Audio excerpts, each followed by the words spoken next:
Good morning, everyone. Good morning, good evening, and good afternoon, friends joining from different parts of the world. Thank you for joining day 9 of My Time Infinity.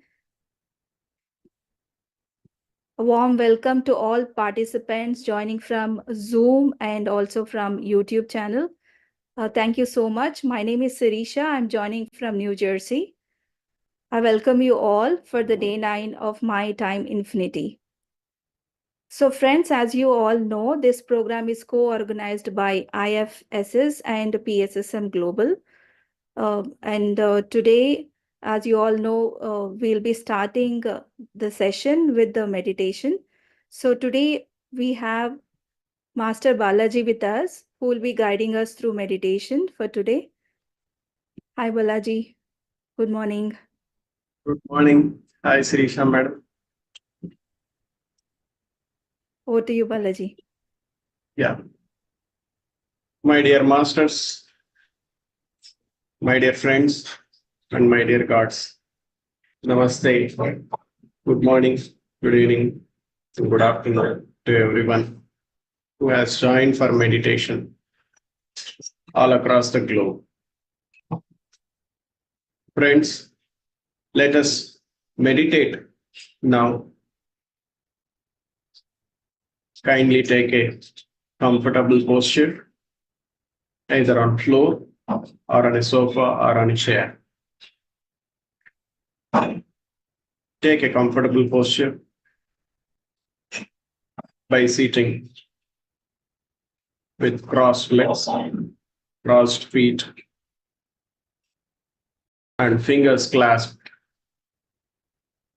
If you are using spectacles, kindly remove them. Slowly, you may close your eyes and you can start observing the breath which is going inside and outside from the tip of the nostrils to the brow point.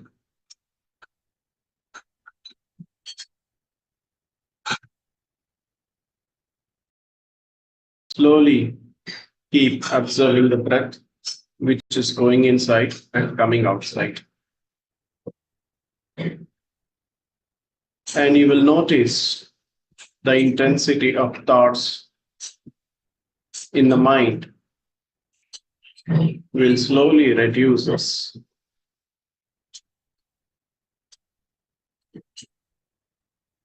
And you will experience the no thought state in your mind. When you start observing the breath which is going inside and coming outside, your mind becomes rather empty. And meditation is all about making our minds empty. Whatsoever the thoughts comes, kindly cut off every thought as and when they pops up and make your mind empty. That is the goal of meditation.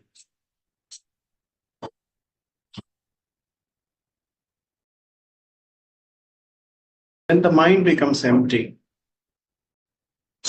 huge amounts of cosmic energy floods into our physicalness. And the state of no thought state in mind is called as meditation. And we are here sitting in meditation now. Kindly do not open your eyes. Be with your breath. Let there be no stress, no stiffness in the body. Relax your complete physical body. Relax your mind completely.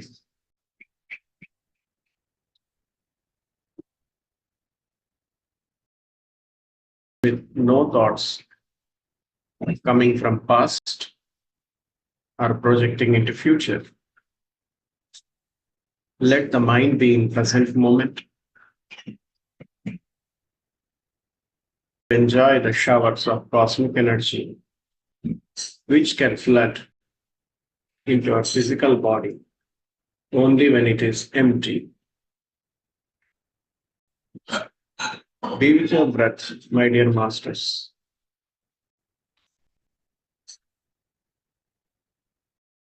Music, when used for meditation, makes our meditation 3 times more powerful. So let's listen to the music and observe the breath.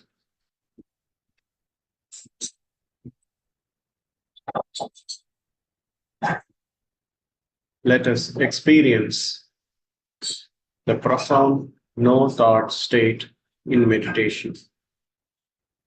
Kindly observe your breath. Do not open your eyes. Be with the breath. You will listen to the beautiful, soothing music. Let us dwell into deep meditation with the help of music. Kindly do not open your eyes. Be with your breath.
with your breath. Kindly do not open your eyes. We are sitting in meditation. Let the mind be as empty as possible.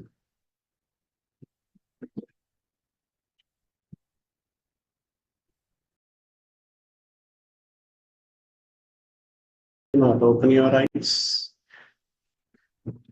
Keep observing the breath, which is flowing inside and outside very naturally. Another 15 minutes of meditation.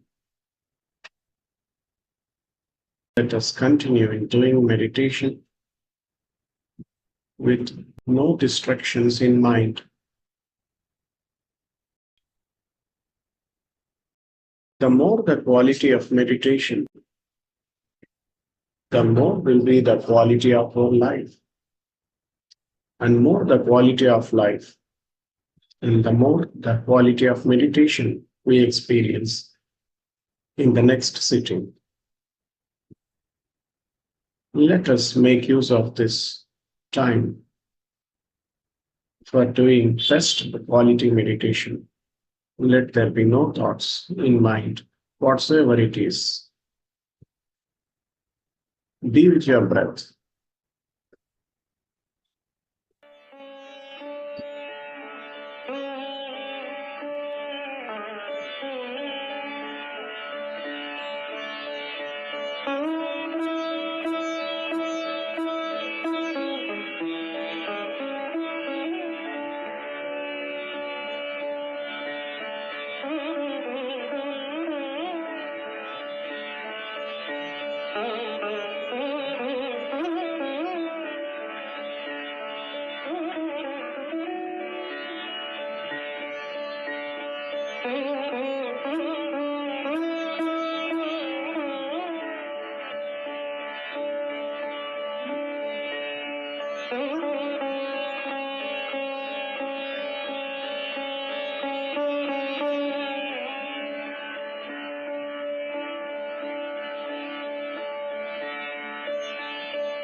Last 2 minutes.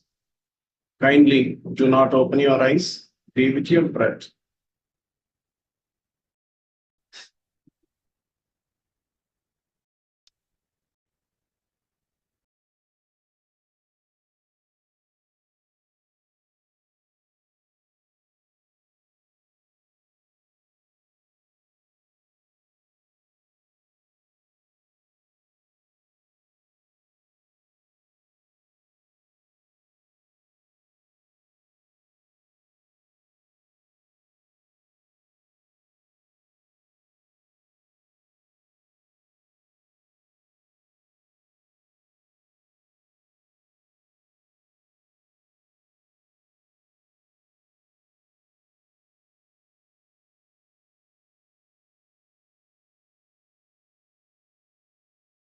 Final 1 minute.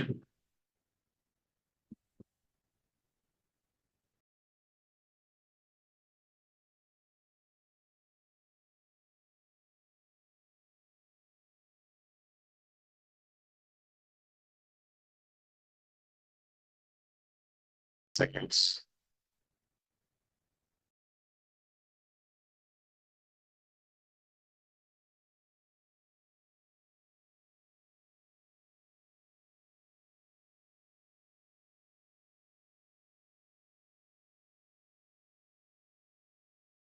Final 10 seconds. 5, 4, 3, 2, 1, 0. Slowly, without opening your eyes, place your hands on your eyes for 5 seconds. 5, 4, 3, 2, 1, 0. Slowly remove your hands and you may open your eyes when you are ready. Thank you, my dear masters and friends. We have done 40 minutes of meditation. That was a profound experience in experiencing the no thought state in mind, which will reset our emotional self and mental self and bring back to our normal state. Thank you very much, my dear masters and friends. Over to you, Sirisha ma'am. Thank you, Balaji. Thank you for that wonderful meditation. And the music was beautiful. Thank you so much. Your meditation has actually set the stage for our next part of the session. Thank you, Balaji. So, friends, I hope everybody are out of the meditation. So, let's get into the next part of the session. So, friends, today we have our own speaker, Rajan sir, with us.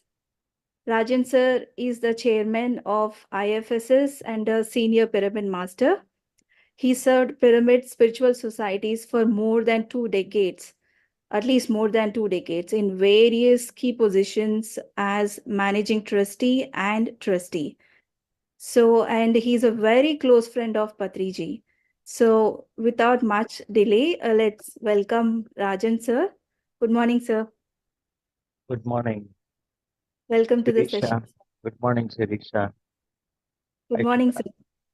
At the outset, I have to thank Balaji for this wonderful melodious music which has put us all into a very good period, a very good meditation session, so that we are all prepared for to not only to take knowledge, to also impart knowledge after we get the knowledge. So at the outset, I have to thank our great enlightened master, our beloved Brahmarshi Pitamaha Patriji, because he is the one who has led me all along in this incarnation, I should say.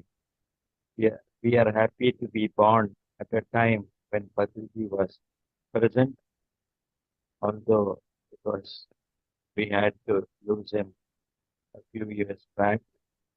But then, during his tenure on this earth, he has done the maximum that he could do by imparting knowledge so very freely. And I, for one, would say I have benefited immensely through the knowledge that he has given, spiritual knowledge, and particularly for introducing me to the world of books. Books have enabled me to gain a lot of wisdom, and I look at books with a lot of passion too, because I feel it's our duty on this earth to see and to know how best we can be useful to every individual through our knowledge and through our efforts and through our goodwill with all these people, because only then we will be able to take good steps towards evolution. And so today we have a very important topic, and that is spiritual intelligence. As you all know, spiritual intelligence is nothing but, if you apply a common sense, it is a sort of intelligence. But at the same time, is it really useful and why it's useful? That we will try to learn. But before that, I would also tell you that as and when I give or share what little I know, I would also request our good friends who are all of you are spiritual scientists, and all of you are also co-creators in this world. So, as Patriji used to say, each one teach one. These are the first words I heard from Patriji when we met almost 25 years back. So, for me, I feel that when I get knowledge, it's my paramount duty to make everyone aware of what little I know. So, in that process, today we are going to learn something about spiritual intelligence. We may be wondering, what is this intelligence? In fact, there is a book, again, I'll be referring to books. There is a book in which says, and that is by Howard Gardner, because in that book, which is titled Multiple Agencies, he says there are 7 types of intelligences, including musical, sports, and so many other things connected to intelligence. But when we are analyzing what spiritual intelligence is, I would look at it from a broader perspective by saying that there are only 2 types of intelligence according to me. One is worldly intelligence, and the second is spiritual intelligence. The worldly intelligence is important for us to survive in this world and earn our bread and butter, and at the same time discharge our duties to our family, either as parents or as brothers or sisters, etc., and as citizens of this country and of the citizens of this great universe. But having known these 2 types of intelligence, after knowing and getting to know some worldly intelligence, it may be in the field of botany or in the field of nuclear science or space, etc. Now we can proceed further and enlarge the scope of our wisdom by taking to spiritual intelligence. Now, to take the spiritual intelligence, we have to start with what is known as IQ. Spiritual intelligence is termed SQ, but we don't call it as SQ because that is not so much prevalent as a word. But spiritual intelligence is a word which is recognized by all spiritual seekers and all great spiritual leaders. So we start initially with IQ. What is IQ? IQ is intelligentsia quotient. So suppose you are the principal or the headmaster of a school, running a school. Suppose you want to take a student for admission. What will you do? Initially, you have a process of interviewing the student, trying to understand what is the depth of his knowledge, and for this, you ask him various questions. Suppose I ask a question in a school in India, I may ask him, which is the biggest state, largest state in the country? And obviously, I would expect that a student has the knowledge, the minimum knowledge required for him to get admission into the school and also function as as a student initially, as a good student, as a devoted student, and also come in the high ranks within the school so that he is able to get a name for not only for himself but also for the school. See, this applies wherever you go, even if it is for a job. So initially the IQ is very important for us to survive on this planet Earth. But then spiritual scientists and spiritual seekers have always felt that IQ is in no way related to spirituality because we find in our own lives that there are people with very high IQ, but then how much of how much of spiritual knowledge do they have, or how much are they able to proceed and progress in this world? It so happens sometimes that is not possible because IQ alone does not help you. There are so many other factors about which that we will be knowing gradually, which enables you to move forward. So other than IQ, then we come to the another important intelligence, which is EQ. EQ means emotional quotient. What is EQ? EQ is a positive and proactive attitude towards all aspects of life. That is one way you can put it. Or we can say EQ is the ability to get along with people and also all situations that we face in our life. If we have IQ, it may help us in various ways materially.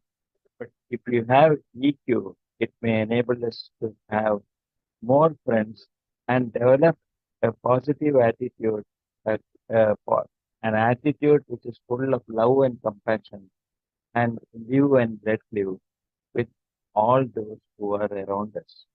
So, merely having IQ does not help. EQ should also be there so that we are able to make very good strides in our life.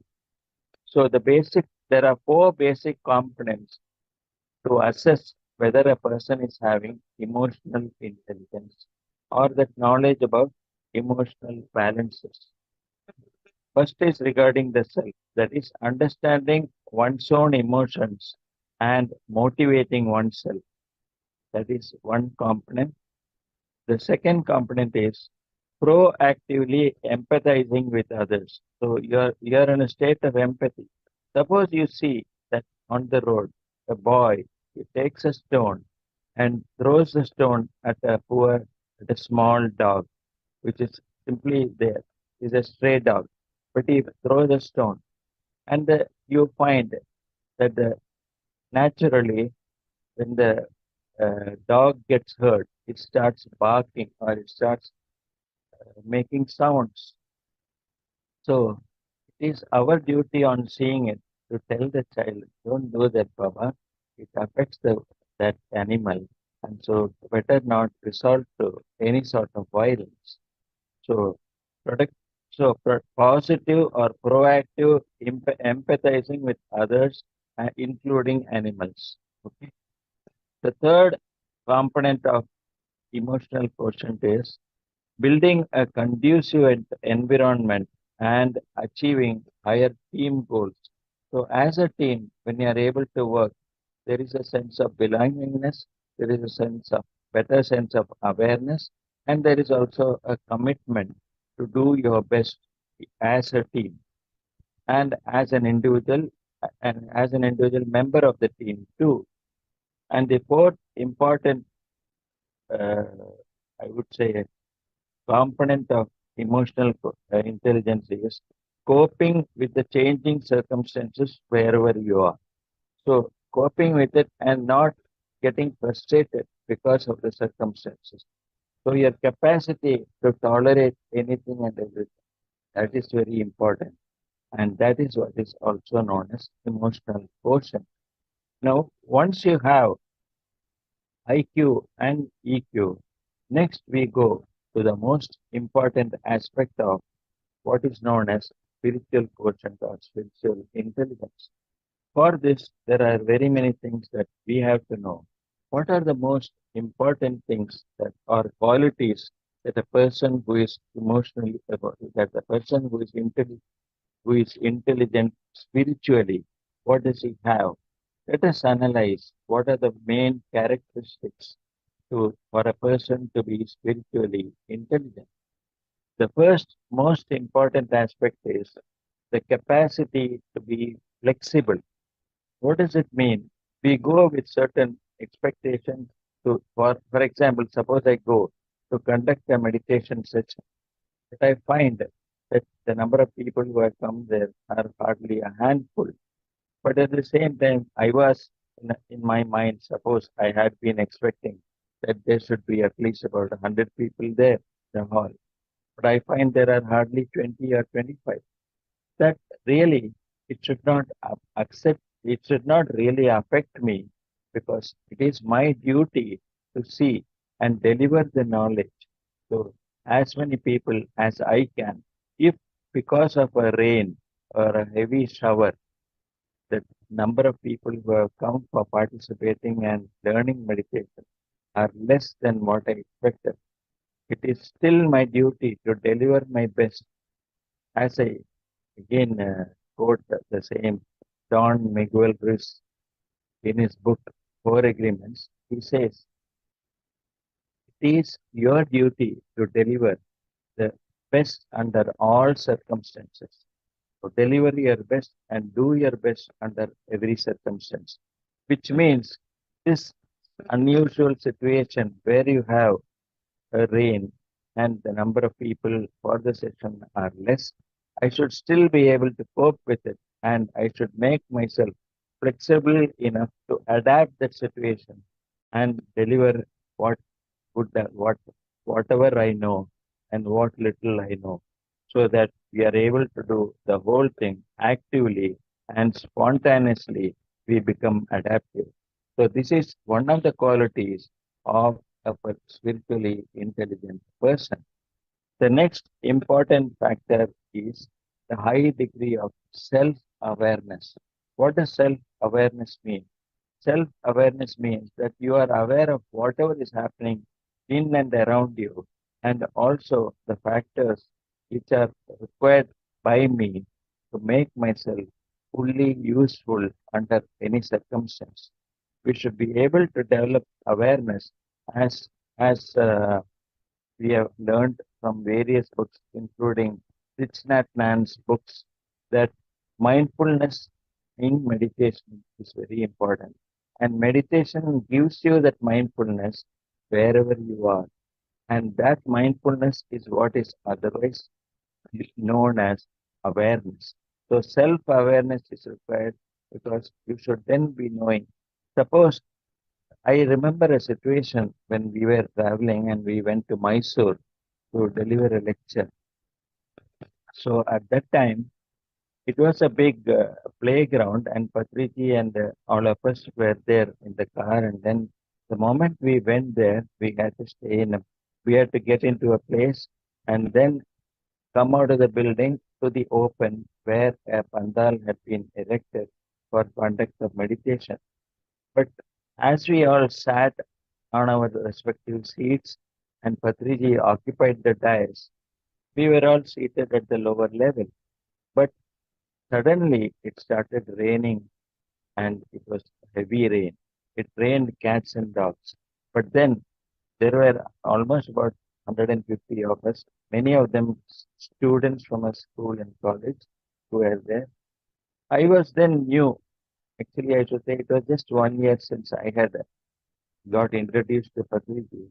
But I was still waiting, or I should say, eagerly awaiting to know how Patriji is going to balance this situation or how he is going to meet the situation in the best way possible, because I could find that here is one great master who wants to give the best of whatever he knows to society, and through his knowledge and through his acquaintance, I was waiting to see what is going to happen. In fact, even the power went off. There was no power. We were in the dark. It was raining. With all these situations, I could find Patriji with a smile on his face. He simply got up and said, "My dear friends, my dear masters, I want you to do only one thing, and that is continue to remain seated, even if it is raining, because rain is also a part of nature. So today we are going to get wet with not only with the rain, but with a lot of spiritual knowledge. We are going to get wet. So let us start doing meditation. Even though we do not have the power or the mic system, we can still do meditation by closing our eyes. And you will not believe it. It was only 10 minutes thereafter that we got the rain stopped. And not only that, the current also came, the power also came. So this is the will and determination of the spiritual guru that gives everything. So that showed me the amount of flexibility this great master is having. And this is what I should learn from him. So this is one of the qualities of a spiritual master, that he has to be flexible under any situation. A similar thing I remember in one other occasion when a great speaker was supposed to be very great and very a religious man, rather religious head. But when a similar situation arose there, I could suddenly recollect that in that particular scene, that person, not saying ill of the person, but only say that there is so much of a comparison of extremes when that person retorted that to the organizers that you should have taken precautions to see that the power was well organized, that there was that even if there is a rain, that program could have been conducted, and all these things. So he reprimanded them for the situation. But in contrast to this whole situation which I earlier had seen, I could find what a greatness in this great master, what a great quality he's having to be flexible and adaptive to every situation. And this is what we should learn from him. That shows the amount of spiritual intelligence he has. The next important quality is the capacity to face pain and transcend the pain. So again, here, what we have to do is we have to be tolerant with whatever situation it is. Sometimes the pain occurs because it is it is an aspect of learning. We have something to learn as to what to do and what not to do. Suppose I climb on a stool to help someone, and the stool is not strong enough and I fall, then I should I should immediately realize that I should have checked up the strength of the stool before I got up on the stool. And so suppose I fall and I get a pain, I get my knees get hurt, then at that time that is a time for me to know that I should have been more aware. My self-awareness should have been higher to know whether that stool can withstand my weight. And then so I not only face the pain, but I transcend the pain by not being immediately bursting out of anger or out of any other. It may be out of pain or suffering also. So that extent of knowledge that you get by transcending pain, that is immense, because you start knowing how to tolerate pain. In fact, sometimes you may have some pain in your body. So other day we heard one master saying about pain body. So our Sampathi.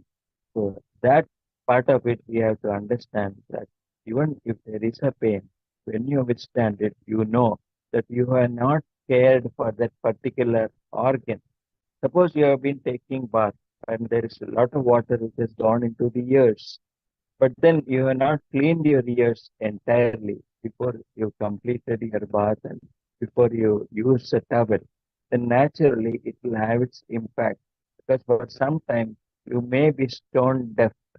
But there you have to understand that it was upon you, it was your duty to make sure that you are perfect in all ways, and that pain would not have occurred to you had you been more aware of the situation.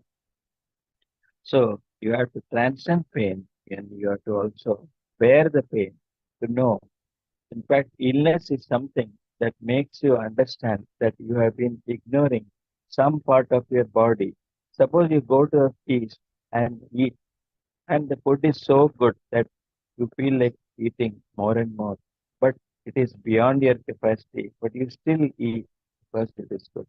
But then the next day you have problems with your digestion, then naturally you have to realize that you have put your organs to pain, and that is the reason that you are suffering. So you will realize that from then on you will become more alert and more aware that you should have only food to the extent of your requirement, should be as per your need and not as per your greed. This is what is very important. The next important quality of a spiritually intelligent person is the quality of being inspired by vision, inspired by values.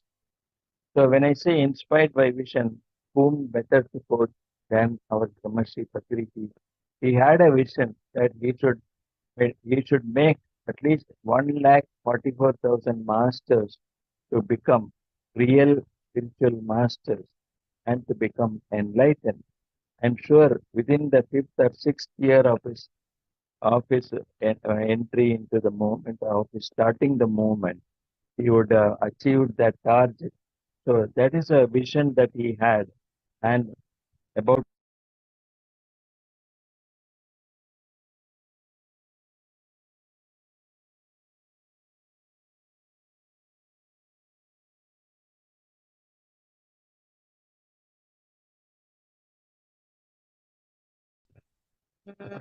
this is called na Purva, the Purnima. Sorry, hello. Sorry, gentlemen. Sorry, friends. No problem, sir. Yeah. So the quality of being inspired by vision and values. So the values of Patriji, I do not know how many values to quote because there are multiple values that he had. The value of kindness, the value of being good to people, so very tolerant in every situation, and all this we have to learn. So we should be inspired by people. And in fact, when you read history of people or their biography, we come to know how much they have struggled for independence. For example, I would quote one person, that is Veer Savarkar, on this occasion. He was a very great freedom fighter, but believe it or not, he went and suffered in the jail, and he was put in jail in a far off place in an island in the Andaman Island. He suffered there, but then he still made use of the time by learning everything. Like Gandhiji, say he started reading the Bhagavad Gita, he started learning everything that he could, so that he will be self-acquired with knowledge. He will acquire a lot of knowledge. Instead of wasting his time in the prison, he started improving his knowledge. So we should be inspired by vision and values of very great personalities who have contributed to the welfare of this humanity on this cosmos.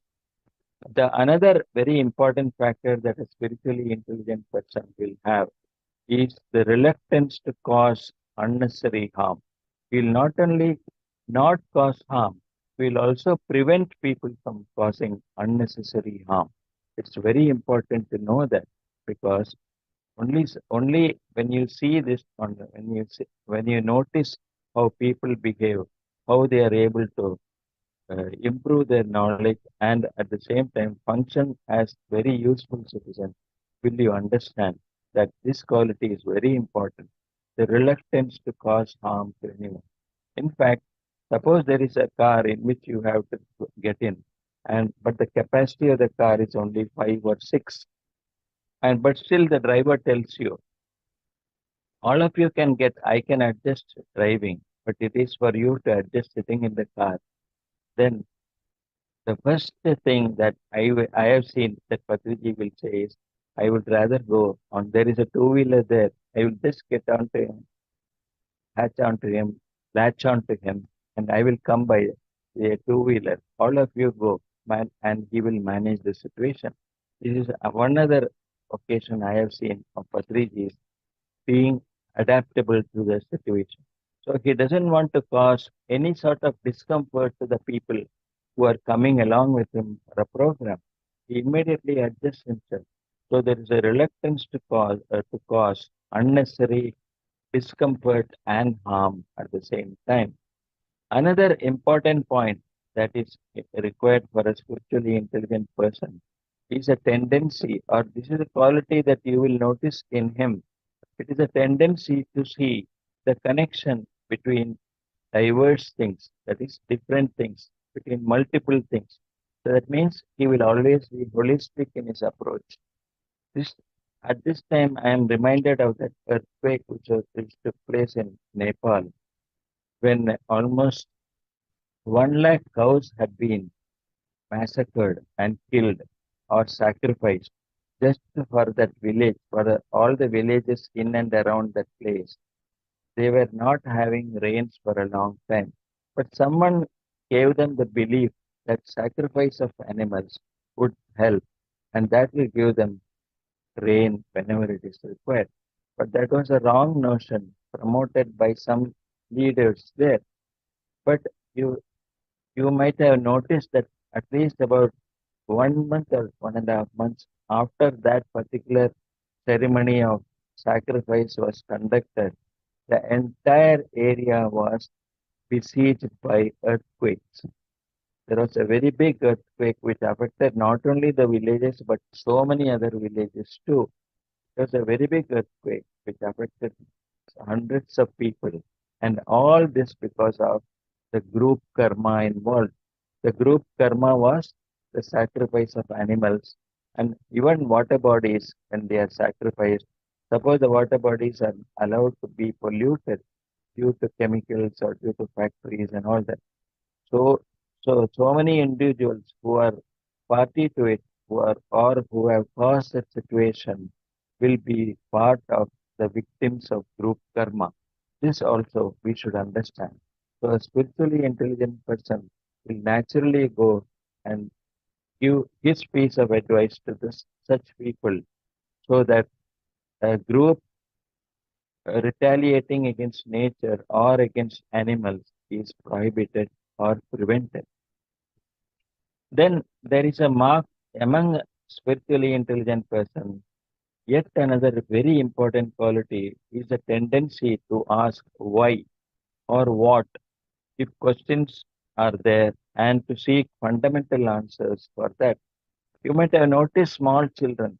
Suppose I tell my 4-year-old grandson, uh, Beta, why don't you do one thing?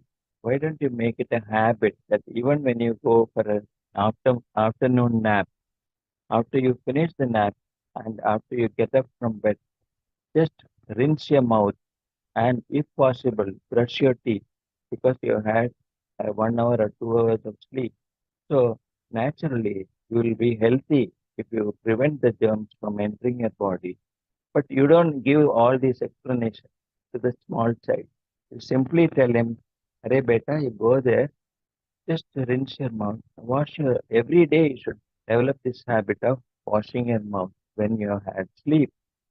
So then if the boy will immediately ask, as a child, every child will be asking questions, why and why not? Why should I do it? Is the question that the child will ask. Then why not I go and play in the rain? This is another. Suppose it's raining. If say don't go, Baba, it's raining. Then he will ask why not.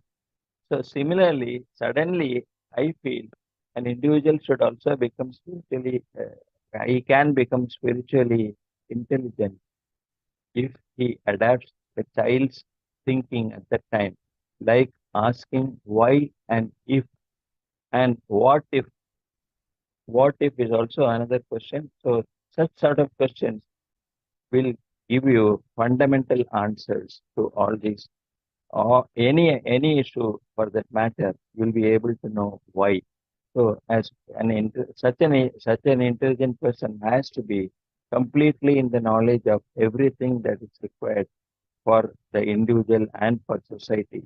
So he has to ask such questions not only to know more, but also to learn how to adapt to a similar situation at a later stage.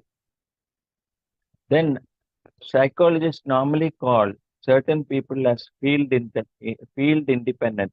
What does field independent mean? That means they're able to function in a society as volunteers or as good Samaritans by possessing a facility for working against convention. They work against convention. They don't go by rules. They go to that immediate requirement. For example, suppose a group of people whom you had invited for a program are not able to reach in time and they get late by 2 hours, around 2 hours or 3 hours to come to the venue. Then it is up to you to think that there needs to be something to be done to refresh themselves and also to give them some minimum food so that they are able to take part in the program happily and be comfortable too at the program. So, such sort of thinking will enable you to do things in the best manner possible because that is the requirement of those people which you should try to know. And a person high in spiritual intelligence will also be a servant leader. So such a person who goes as a volunteer and tells them, "Hey Baba, you come here even though you are late. You can still find a few minutes to refresh yourself, have a little food from whatever is available, and then come and join the program." So he will be a servant leader, trying to be very accommodative in every situation. He is a person, such a person who is able to benefit other people. He is he is one who can bring higher vision and value not only to others but also a person who inspires every other person there. A spiritually intelligent person is also one who is matured in spiritual experience, but he doesn't exhibit it. We will only know him by his actions, and sometimes even through silence, we will be able to make out that he doesn't immediately rush forward to offer solutions unless it is called for or unless it is required. He understands that spiritually intelligent person understands we are not just a physical system consisting of bones and muscular and muscles, but a fundamental consciousness. As Patriji used to say, we are not this body. So then such a sort of a thinking or alignment will make you a spiritual scientist in the true sense of the word. Because then you're spiritual scientific. Understand? That spiritual scientific approach is very much required to be ultimately qualifying as a spiritual scientist. So, such a person, he knows that we are only on a temporary journey on the spaceship, which we call the Earth. He is aware that we have no right whatsoever in interfering in others' lives or to judge others. That is why Jesus said, "Judge ye not." So, we have no right to judge others or to form opinions. Another quality that we can find in this person is that he understands that we alone are responsible for creating all our realities. So, as Seth said, you create your own reality. So, once you know that you create your own reality, you will not pass the buck or blame other people, either in the family or in the team to which you belong. That is why Buddha, you must have remembered, you may recollect if you have read about the life history of Buddha. He believed in in a movement where there is a sangha. What does a sangha mean? Sangha means you are a member of an organization in which the ultimate goal is the paramount goal is the vision to make everyone a spiritual being. So there, the sense of belonging will be there because you belong to a sangha and you will have similar thinking, similar ideas, similar visions, and the mission will be one for all of you. If you understand that you are a part of a very great organization, that and then when you know that you do not create that you are responsible for creating your own reality, then you will not be passing the buck. You will always take responsibility for everything. So, and we also understand the law of karma, which says that what we give unto others comes back multiplied of the same kind. And the spiritually intelligent person is also convinced that perfect spiritual intelligence enables one to be to have a perfect spiritual health. So maintaining the health, a spiritual health means by conserving your energy and also at the same time using your energy profitably, not only for yourself but for also others. So spiritual intelligence is formed through intense meditation. So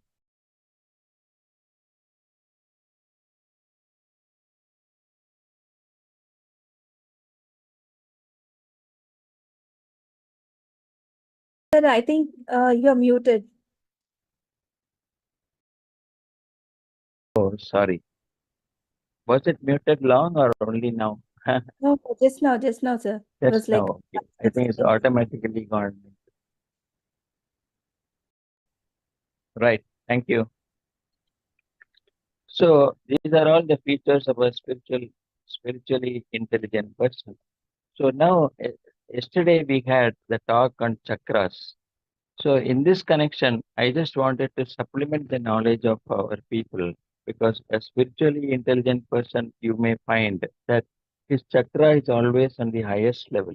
As we know, we start from the Muladhara, then you have the Swadhisthana, then you have the Manipuraka, and that way we proceed further. So invariably, what happens is this Anahata is a place where your heart that is in line with your heart, which means the feelings, thoughts, etc. arise when your Anahata is developed. So once it is fully developed, then you have the promotion to go to Vishuddha Chakra and Ajna Chakra. So if you are able to keep your chakras in those levels, of course, we do not have to do anything to do or regulate these chakras according to what Patriji has taught us. We only have to do our meditation for longer periods if we find that certain aspects of your body are affected through it may be a minor illness or something like that. Suppose you find that you have some problem with your stomach, then naturally it will affect somewhere in your Muladhara or a Swadhisthana is the area which normally is affected. But when it is regarding your thyroid, as our TK doctor told us, then naturally it is the Vishuddha which is affected because Vishuddha is related to the throat. So because in terms of analyzing these chakras, we should know that these are all connected to certain organs in our body. So if a person has reached the Ajna chakra, then it means he has really gone closest to enlightenment and even enlightened possible by that time because his Ajna chakra is fully developed. But then after that, we have what is known as Sahasrara. Sahasrara is not a chakra, that we should understand. Sahasrara is a sthiti, a condition in which we have reached the highest state But of this, there may be only 1 in a million or so, because it is only people like our great masters who have reached that state of Sahasrara, like Jesus, Krishna, Mahavira, or Confucius, people like that. Only such people would have reached the Sahasrara level. So we, uh, in terms of spiritual intelligence, there are certain things that we should always observe. That is, there is what is known as a comfort zone. So, what gives me the comfort, and at what level of comfort is the other person placed? That is also very important for us to see. So,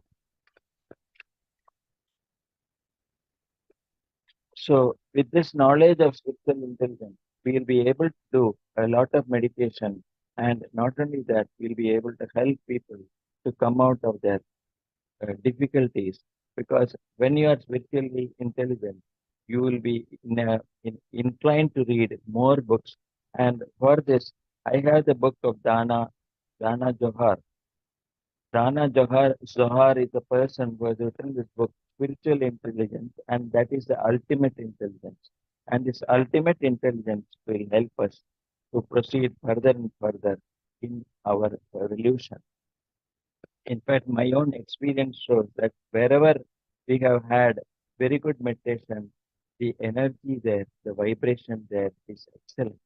Suppose I want to spread vegetarianism, then my knowledge should enable me uh, to know what words to utter. For example, in a place where you have people of different religions, and at the same time you have to be very careful in what words you address, because when you have to speak about harming of animals and how you should adopt a compassionate angle in treating animals and beings, then you should remember that first thing that you have to do is to teach them meditation. Only when you teach them meditation, they gradually come into the mode of understanding what is the importance of life, not only your own life, but also the lives of all other beings. That is why Jalaluddin Rumi, he has told that I was a worm, I was a stone, I was a plant, then I became an animal. So gradually there is an ascension. So there is an ascension from the from the smallest worm to the individual, to the human being. So when I am part of it, how can I think of harming? So that is what Jalaluddin Rumi has said. So when you have to spread vegetarianism, the first important point know, because we have the experience of handling plenty of sessions. The first thing to know is never to narrate what food you should not eat. You should rather teach them meditation, make them meditators, and the meditation should be continuous so that you are able to have a minimum according to your age. So initially what we did, my own experience I would like to narrate here, that when we started meditation in a new place, we decided that we will have 1 hour of meditation. So in our own hall, which could accommodate around 50 to 60 people, and we spread the message of meditation.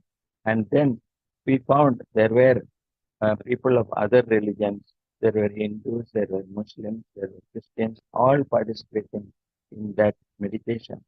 But it was alarming, or it was really a pleasant surprise for us to know that after 3 years of meditation in that area, at least about 20 of the members who belong to other religions who were very uh, very much after non-vegetarian food, they could become vegetarians because they were practicing meditation continuously every day and regularly coming to the sessions we were conducting. So that helped that that aspect of vegetarianism to be spread among all the people there. So instead of telling them don't eat food which are created out of violence, we can rather make them to do a meditation and thereby come to know gradually, because their own conscience, their own body will not accept the food, because this food is not basically meant for people who are human beings. That is, it is not meant for human beings because our teeth and our human body is not structured that way. So it is important that everyone takes to the sattvic state, sattvic way of food habits, and thereby if we can attain our mission of making everyone to adopt a very holistic lifestyle and thereby prosper. So now I think we can go into questions. Yes, sir. I think Shirisha can.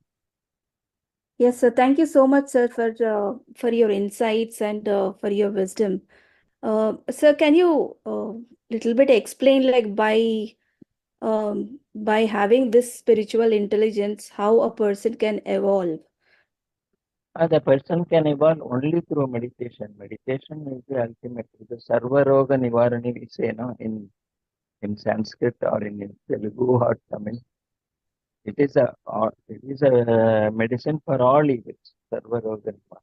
So once you start meditation, then naturally the spiritual intelligence will go leaps and bounds, will go up, will go highest.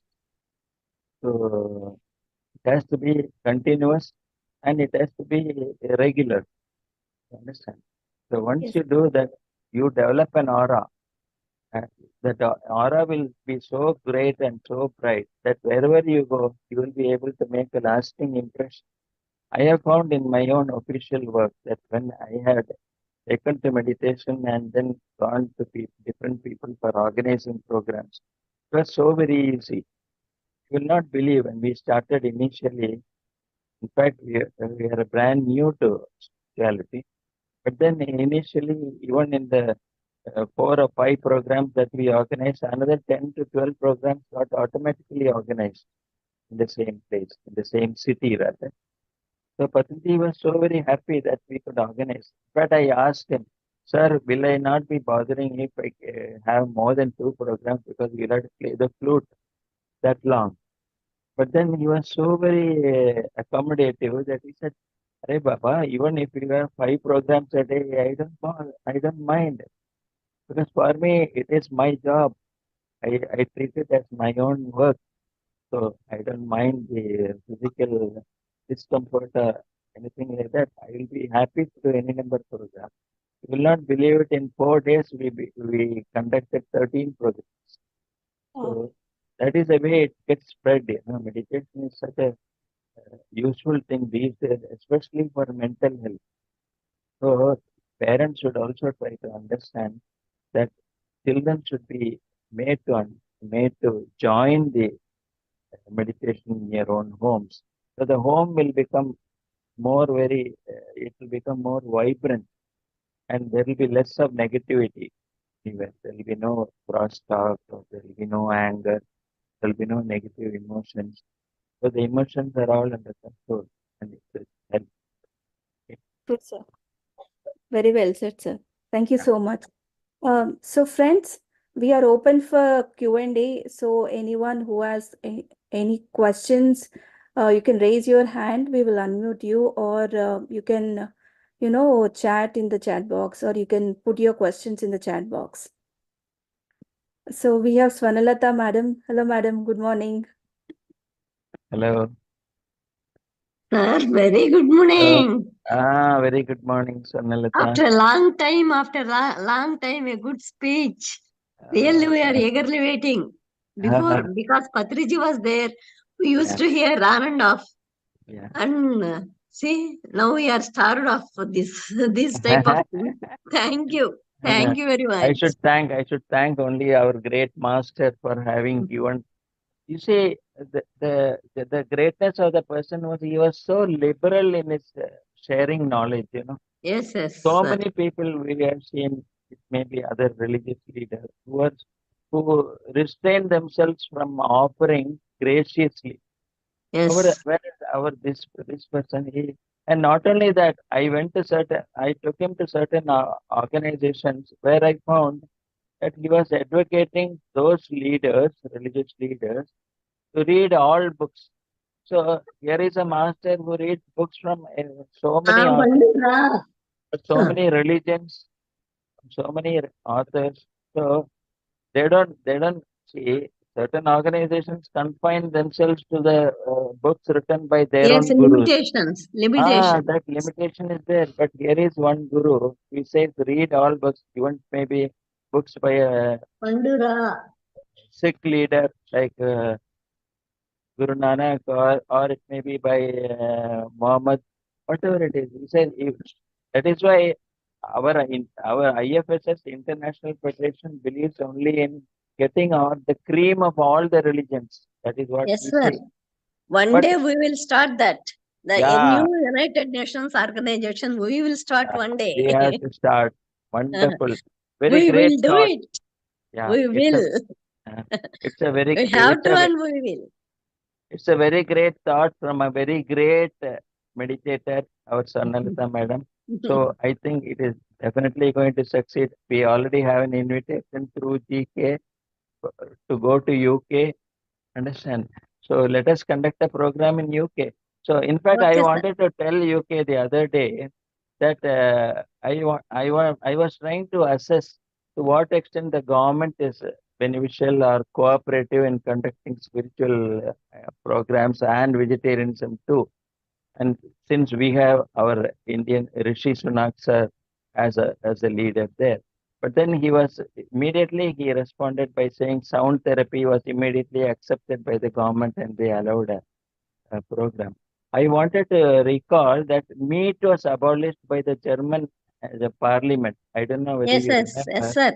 It Some happened. years back. Yeah, that is a great step by by an European country abolishing meat.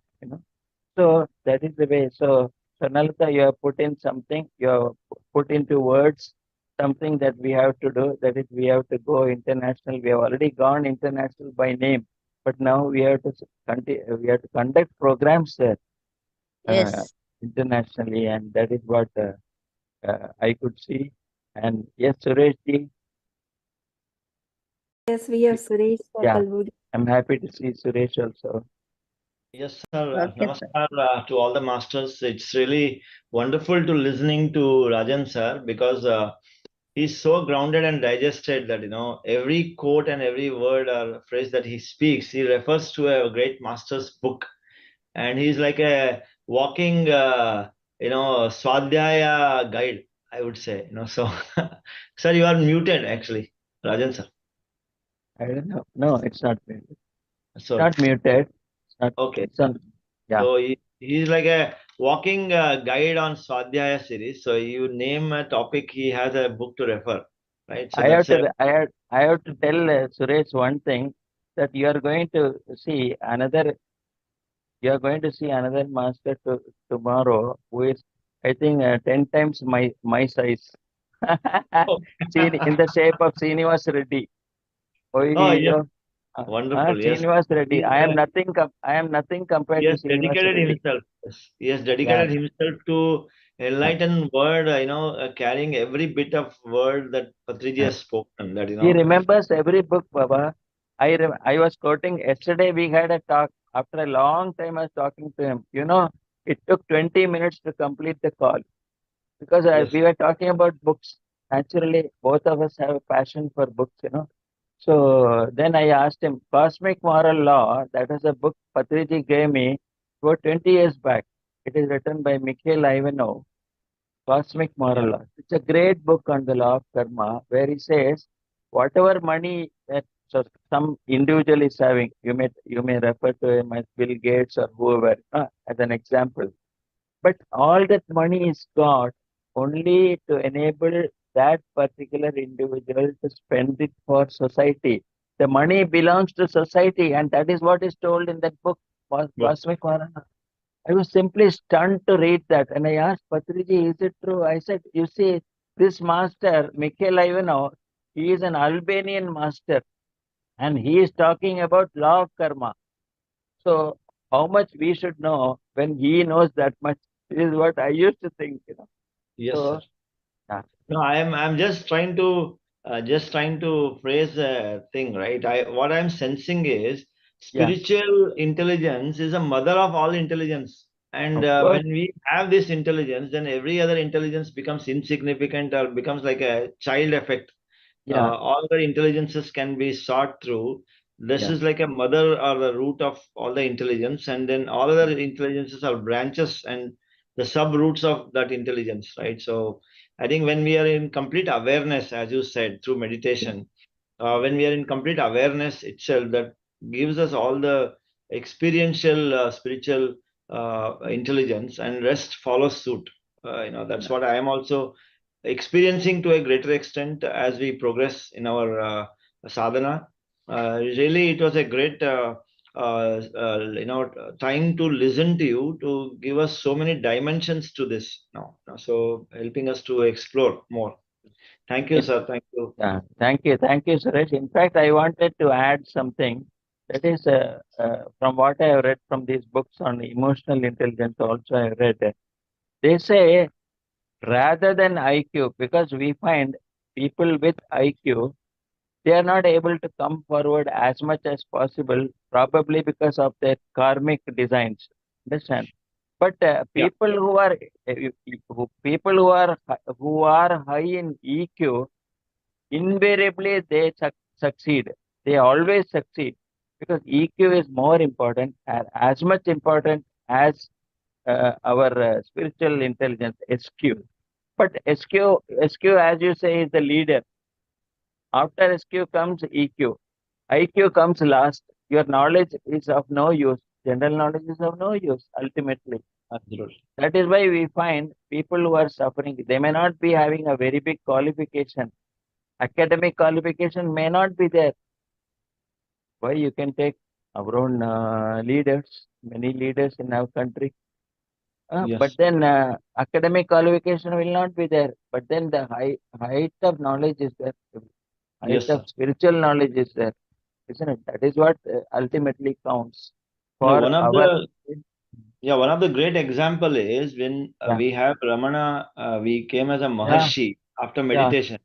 yeah, Then the greatest scholar, the philosopher like Sarvepalli Radhakrishna sir used to yeah, go and meet him and seek his advice and guidance, because he is only not even metric passed, yeah, Ramana Maharshi, and then he yeah, is of a highest order of education.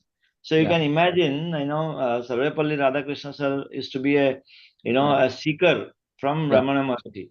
So Yeah, a great. person who is on a higher level of spiritual intelligence, and then there is an educational highest level. So Yeah. they used to seek back to the spiritual knowledge and spiritual quotient, actually.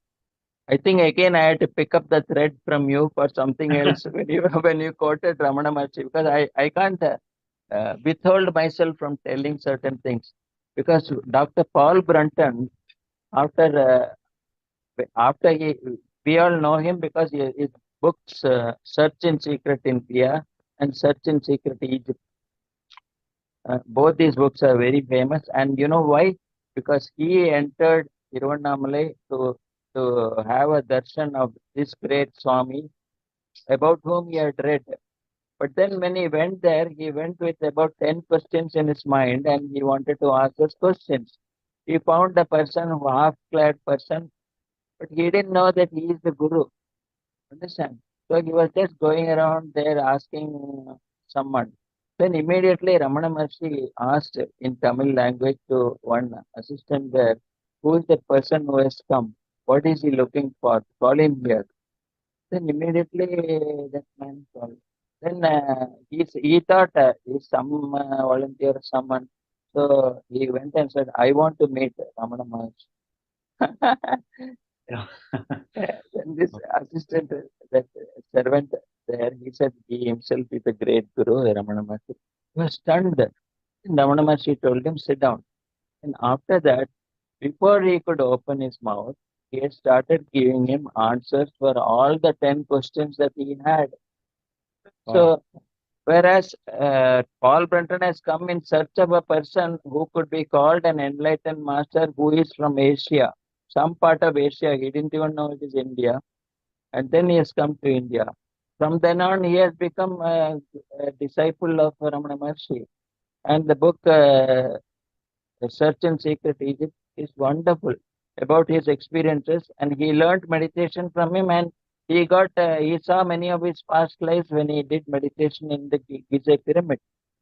Wow. Oh, with the pyramid. Okay. Yeah, in the Gizeh pyramid. So he says his mission was accomplished after he met Ramana Maharshi. He didn't have to go any further. Yes. Any more questions? Waiting to answer. Yes, Sampatji. Great. Sir. Another yes figure in trust. Yes, all of us are yes figures. Yeah. Sir, knowledge is one thing. There are two aspects in a person. One is the character and the other one is competence. Knowledge and speaking skills all come under competence. But there are very few characters who I have seen Patriji respecting a lot. Keeping them on his head. I have literally seen during COVID time, Patriji used to ask all of us to have lunch. And when we ask him, what about you, sir? He says, where is Rajan? Where is Girija? Every day, without you and ma'am coming, he never even used to think of his lunch. I mean, he used to ask everyone else to have it. That's the importance he used to give you. I know why. The knowledge, it is not just the knowledge, sir. The simplicity, that humbleness, along with the knowledge that you have and that spirit of service. Oh my God, it's an honor for people like me, Suresh sir, Sharma ji, and Sunil, and all the trustees who are now walking along with you, and Swarnalata madam under the guidance of Ken sir, under the divine guidance of Patriji. It's an honor, sir. That's all I wanted to say. Thank you so much. Thank you. But then, Sampath, I wanted to supplement what you said, that one day I decided I will not go for. I was staying in the valley, of course, during the COVID time, but because Patriji said, why don't you spend a month with me here? I said immediately, yes, I will be too happy, I said. And then you will not believe it. I just wanted, of course, it is wrong on my part to test him, to test Patriji. So for 2 days, I said, I got a guest Patriji who has come to. One day I just tried. Sir, I got a guest Patriji, so I don't know whether I can join you for lunch. You know what Patriji said? After all, he asked, your guest may go after some time, isn't it? Yeah. I said, yes, come, but he will go after some time. Then he said, I will wait until he goes so that you can come here and join me for lunch. That is the amount of respect and that is the amount of compassion he has got for people. Not only for me, for so many others. There are so many others whom he respects. But then I found something great because on one occasion, I remember Sampath, I wanted to share this. When we had a small argument between us, it happens, between husband and wife, it happens. Then, you know what Patriji said? You know who this person is pointing to me? It's a person who was my friend for 5 incarnations. For 5 incarnations, we have been together as friends. And my last incarnation was in Afghanistan. That also he revealed. So, and no wonder I used to feel that, because the moment I saw him the first day, I went reluctantly for the program. I told my wife, I'll simply drop you at the venue and get back. Please spare me, because I've seen enough of all these religious leaders and others. This may be another religious leader, and ultimately there will be a hundi there. You put your contribution and come back. That's all. So then I said, no, I'll simply just come, drop you there and come. But when I heard him sing the Entero Manubhavlu, that song stunned me, because that is a song, because we all believe, we like music in our families, we keep that song very often, Saint Tyagaraja's brigade song. And the meaning of the song is so great. It says, I respect all the people who have had, that is the meaning. Entero Manubhavalu Antariki Vandanam. So I respect all the great beings who have had those great spiritual experiences, which means all those who are enlightened. I respect all of them. This is what Saint Tyagaraja has composed. And so this song I used to have special value. So the moment we entered, I heard him singing the song. I said, Hare, this is so close to my heart, this song. Why not I sit and listen? Then I sat. Then I found his words are simply out of the word. And uh, the most important thing was, he said, you have no right to kill an animal. I was waiting for some religious leader to say something about vegetarianism and the advanced virtues of being a vegetarian. I was waiting to hear someone. And here is the person. And that day, the first introduction itself, he came and asked me, Swamiji, how did you like it? When there are 500 people in the crowd, can you imagine? He comes to me after meeting one or two, come directly to me. Then I knew he is my guru. He is my master who will lead me along. And that is what led me. And I think I don't we know laid how. down the right bait for a Tiger Rajan to come into spiritual. When you come and met him, so It's a great, Oh, it's wonderful, a sir. Thank turnaround. you so much. My life, it is a great turnaround in my life and the life of all the family members, all my family members. It's a turnaround. wonderful, sir. Thank you, Wonderful. Master. Wonderful, sir. Thank you Thank so much, sir, for sharing the experience. Thank you. Thank you so much. you. Any more? Thank you, sir. So I just have one question to ask, sir. Yeah, yeah. So just regarding the PSSM, so what is PSSM for you? And can you tell us, like, what is so unique about PSSM for you? See, initially, those days when we started knowing about it, by then 18 principles had been uh, devised and then put across. The Pyramid Spiritual Society's movement. So Patriji also believed, see, should remember one thing that whatever Patriji does, that will have a reflection on the great Gautam Buddha. You understand? So whatever Gautam Buddha has done in his life to achieve enlightenment, Patriji has, because Patriji has been with him as Ananda. One of the, I do not know whether you know it, but he was Ananda in his previous life. Okay? He has stayed with Buddha. Because when I told him about the film B.K. Modi's Buddha, I was the one who recommended that film to him because it contains 55 episodes. And when I was in US, I didn't know how to spend time. I told my daughter who is in Ohio, in Dayton, Ohio, "Arey, my dear, I won't be able to spend 6 months there. I won't be able to pass time. So at least exempt me, I'll stay only for 1 month. And during that time, I happened to see through all these, movies there and all that. Then I was searching for Buddha movies. Then I found B.K. Modi's Buddha. And I started seeing it. It was so great, so well taken. The, when Patriji at that time was in Maryland. When I rang up to Patriji's daughter, Pari Patri, and told her, tell Patriji that if he is not able to spend time with you, and he said, yes, yes, yes, uncle. Precisely that he is not able to spend time here. I don't know what to do. I said, I will tell you what he should do.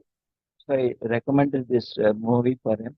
And he started seeing it sitting there, 55 episodes in over 6 days or 7 days, continuously seeing. Then he said, rang back and told me, Rajan, whatever you told me is great. And because I could remember most of my past when I started seeing B.K. Modi's Buddha, tell you what he said. So the PSSM was started by Patriji with this idea of having a Sangha. So the Sangha, as I told you, that there will be a sense of identity, there will be a sense of belongingness. So we formed the Sangha. So, so pyramid spiritual society. Why the pyramid? Because the pyramid is a storehouse of energy. So he had done it. He had experimented with having a pyramid in his own house. So he found a lot of books also about Bill Schultz and Edpetic books are wonderful. And similarly, Sam Osmanovich, who is from Bosnia, He has built a very huge pyramid. I think it's the world's largest pyramid as far as I know. So all these books he has read and then learnt about pyramids. So pyramid energy is so very useful. He found he experimented with the pyramid himself. So he could find that you are getting more vibration when there is pyramid. So pyramid spiritual societies started. And the idea is to teach everyone meditation. So in this 18 principles, there are certain very extreme things. I will say extreme because I didn't expect to find it there because these are not there in normally in other organizations where because I've seen so many organizations, but these are not there. But here he says there is the first thing is he says you have to have a holistic lifestyle and you have to learn meditation, you have to teach meditation, all that is there. But no money should be taken for giving your spiritual wisdom. In fact, when I took the liberty to ask him, how does he get such sort of ideas or principles which are difficult to enforce? Then he said, it is a commitment to us, Baba. Spiritual wisdom has to be shared very, very liberally because Krishna didn't ask for any money for giving his Bhagavad Gita knowledge. He has never taken any money. Same case with anyone, Meher Baba, same case with Osho. So many others. They part with spiritual wisdom. So we have no right to take money for it. So that clause has been put there. Then adopting a holistic, adopting a vegetarian lifestyle because we have no right to kill animals. That is also a very strong one, you know. So similarly, no special clothing. No special clothing are advised. For that you read the Bhajagovindam, he says, Adi Shankara himself says that you don't have to have special clothing or special marks on your body.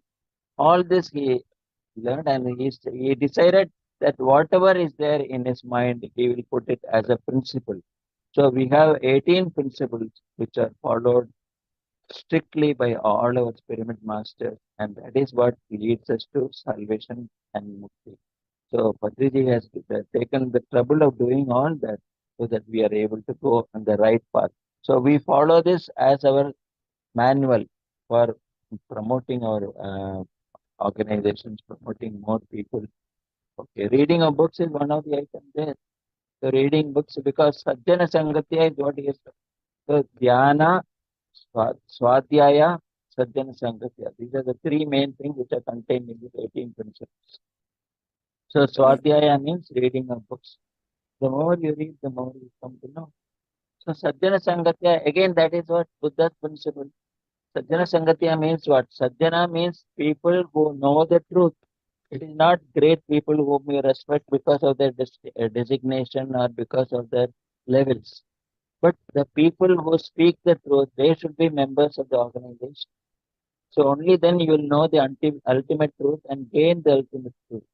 So Sajjana Sangatya. Sangha means be with the Sangha where you will have only people speaking nothing but the truth. That is why you hear their experiences. And this hearing experience is something unique. I also found it is unique because I found certain organizations which are teaching meditation and telling their members not to talk about what they saw. Understand? That is precisely told them. It's exactly opposite to what we do. But I was wondering why they were doing like this because at that time I have not entered spirituality. But after I came here, I came to know that there is a reason behind it that you come to know, Are Baba, this person who has come, say, for 10 years after me, this person has come, but he is able to get third eye experiences and is able to tell you that I met. There are people in our society who have seen the Twin Towers. I don't know whether you know it. They have seen the Twin Towers even before the incident happened or the accident happened. Now, how is it possible? Because the power of intuition is enlarged. So my no doctor, no medicine. It was very difficult to practice that. I asked Patriji, how do you suggest this, Patriji, when there are so many doctors and we need doctors? Then he said, it's difficult. It is not right on your part to say that you need to take medicine. So he immediately said, no doctor, no medicine. In the next program which we are attending, he said, no doctor, no medicine.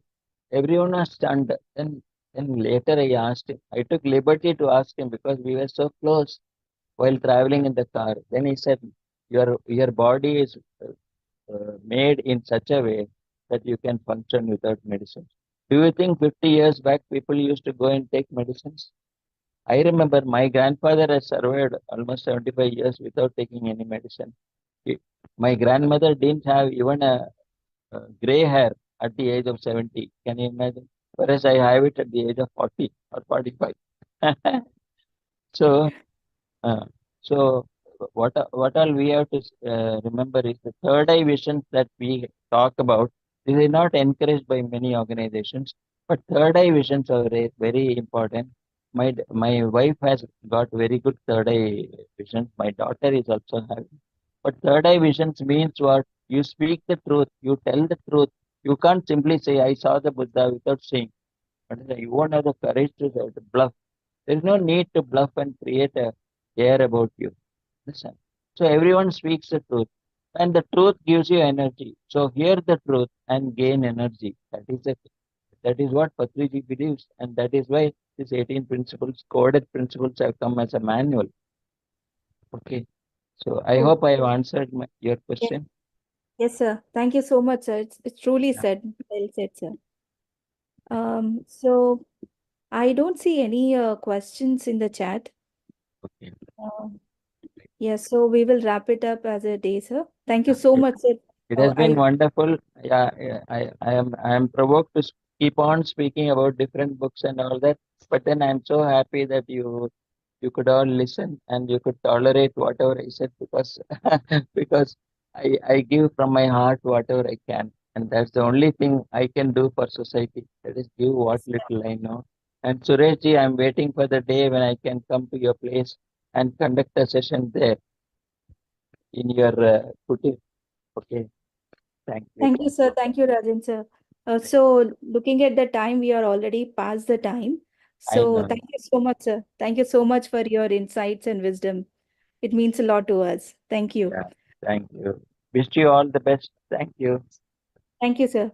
So, friends, thank you for joining us today on behalf of IFSS and partnering organization PSSM Global. We thank you all for joining, all the participants. So, we'll see you all tomorrow at the same time with the new topic. Until then, thank you. Bye-bye.